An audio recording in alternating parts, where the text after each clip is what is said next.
যাইতেও টাকা আসতেও টাকা দিতে হবে আপনাদের। দেখবে না 12 টাকা দেব না তুই। মানে আপনাদের যাইতেও টাকা দিতে হবে, যাইতেও টাকা আসতেও টাকা। কে বলছে এটা?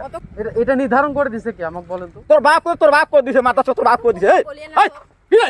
কি নিয়ে তোর কি নিয়ে তোর কি নিয়ে তোর কি নিয়ে তোর এই কি নিয়ে তোর কি বলছিস তোর এই তুই কিছু তুই তুই কি বলছিস তুই না ভাই আমি ঝগড়া কি বলছিস রে?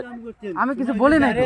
পানির নামে তুমি তো বল মারছিস পানির নামে তুমি টাকা মাথা চোট করে এত কথা কইছিস তুই বালের না হইছে বালের কথা কত মিনিট হইতো না চলো বলে আমার পানি তুই এত কথা কইছিস তুই চলো চলো।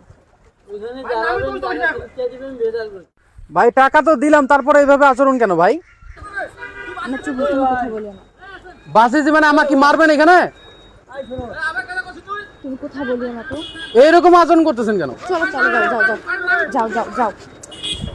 মানে কেমন কথা, এরকম আচরণ করা লাগবে? বীরগঞ্জ উপজেলাধীন জয়ন্তিয়া ঘাটে আত্রাই নদীর উপর নির্মিত বাঁশের সাঁকো নির্মাণ করে মানুষকে নানান হুমকি ধামকির মাধ্যমে ও সন্ত্রাসী কায়দায় 10 টাকার টোল জোরপূর্বক 50 টাকা করে আদায় করে দায়িত্বে থাকা কতিপয় লোকজন।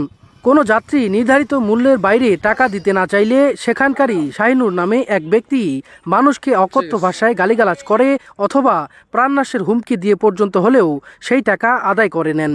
এতে বিভিন্ন এলাকার সাধারণ মানুষসহ এলাকার বাসিন্দাগণ বিপাকের মধ্যে জীবনযাপন করছেন। বীরগঞ্জ সাংবাদিক সংস্থার একজন সংবাদকর্মী তার পরিবার সহ সাঁকো পারাপারের সময় একই আচরণের শিকার হয়। পরবর্তীতে সাংবাদিক সংস্থার একটি টিম জয়ন্তিয়া ঘাটে উপস্থিত হয়ে অভিযুক্ত ব্যক্তি শাহিনুরের বিষয়ে জানতে চাইলে উক্ত ঘাটে থাকা আব্দুল কাইয়ুম ও শাহিনুর ইসলাম নামে দুজন দলবল নিয়ে চড়াও হতে শুরু করে। এলাকার লোকজনের কাছে সাক্ষাৎকার নিতে গেলে তারা বলেন এলাকার গরিব অসহায় থেকে শুরু করে বহিরাগত চাকরিজীবী ব্যক্তিরাও তাদের এই আচরণ থেকে রেহাই পান না। তৎক্ষণাৎ পুরো বিষয়টি বীরগঞ্জ উপজেলা প্রশাসনকে অবগত করলে উপজেলা নির্বাহী অফিসার সুমা খাতুনের তত্ত্বাবধানে উক্ত ঘাটে বিশেষ অভিযান পরিচালনা করে ঘাট কর্তৃপক্ষের কাছে 2000 টাকা জরিমানা করে ভ্রাম্যমাণ আদালত। কন্ট্রাক্ট তো আমি বাস নিয়ে যাচ্ছি ওইবার নদীর এবারে মেশিন নিয়ে গেছি নিয়ে আসতেছি, কারণ আমার কাছে টাকা যাচ্ছে। আমি বলছি আমাদেরকে তো জমা আছে, আমার কিছু টাকা দেবো। বলতে যে এই তোর বাপের টাকা দেখানি, এই বেটা ওই যখন বাপ তুলছে তখন আমি রাইগে গেছি, এই শালার বেটা তোর কোনো ভাষা ছিল না, বাপ তুলে এই কথা বলবি এর কারণটা কি? টাকা নিতে পারে 10 টাকা থেকে 20 টাকা নোক মানে 50 টাকা নোক নাকি, উনি তো বলবে কি ভাই আমাদের এই টাকা হয় না, আমাদের টাকা দে।